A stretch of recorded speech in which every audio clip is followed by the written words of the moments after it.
Hello Kapinitex! Magandang araw po sa inyong lahat. Welcome back sa Pinaytex channel.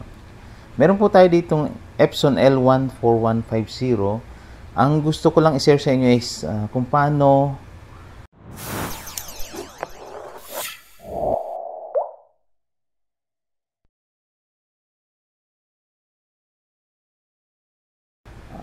mag-nozzle check at head cleaning nitong printer na to na hindi na tayo gagamit ng computer. Okay, una, magna-nozzle check muna tayo para malaman natin kung kumpleto ba yung nozzle check print. Kadalasan kasi sa mga inkjet is katagalan nagkakaroon ng lines or gaps dun sa nozzle check. Okay, so ngayon nasa home tayo, home screen. Pupunta tayo ngayon dito sa maintenance. Ito.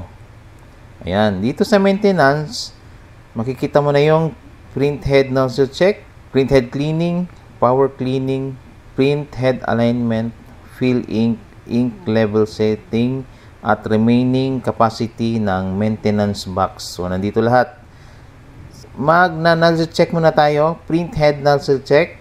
Ayan. And then, print.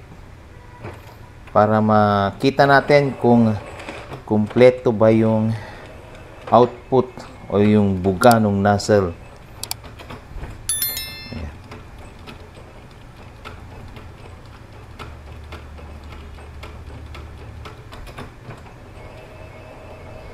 Okay, ito na yung result, guys. Ayan, so far kumpleto naman. Although may nakita tayong isa. Ayan, may isa doon na nozzle. And the rest is kumpleto naman. So, nasa baba yung details ng pages. Like, halimbawa, total pages, 59,069. First time print naman niya, 2021, January 16. Matagal na rin pala tong printer na to. So, meron siyang color pages, meron black and white, at meron din blank. Okay, so, halimbawa, may gaps dyan. Mag-execute tayo ng head cleaning. Ayan, nag-prompt na nga siya. I-press mo lang tong X. Ayan. Tapos, start. Then, pag pindot ko ng start nito, it will take about 3 minutes para mag-head cleaning. So, ibaback ko na lang to kasi okay naman yung output. Ayan.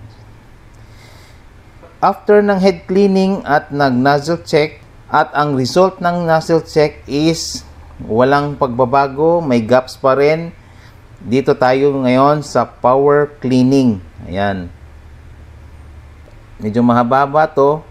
Kailangan yung ink tank mo is marami pa kasi marami-raming ink ang kakainin nitong o i-consume nitong power cleaning. So dito sa power cleaning, the following cases: print head cleaning does not improve print quality, perform the power cleaning. Yun na nga yung nabanggit natin kanina. You printed or performed head cleaning when the ink levels were too low to be seen in the ink tank windows. Print quality did not improve after repeating print head cleaning 3 times and waiting for 12 hours without printing. Ayan. So, sinasuggest na dapat marami yung ink. And then, after ng power cleaning, magwe-wait uli ng 12 hours bago i-perform yung power cleaning. Ngayon, after power cleaning, kung same pa rin yung result, wala nagbago, may mga gaps pa rin, that's the time na need na natin ipa-check sa service center.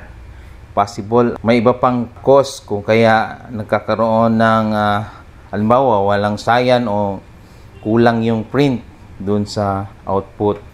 And hope nakatulong tong video na to sa mga merong ganitong Epson L14150. Kung nagustuhan niyo naman po itong video na to, maaari po kayong mag-like, share, and subscribe na rin po para makarating po sa iba pang nangangailangan ng tutorial. Okay, that's it for today. See you soon on the Here on Pinaytex channel. Bye-bye.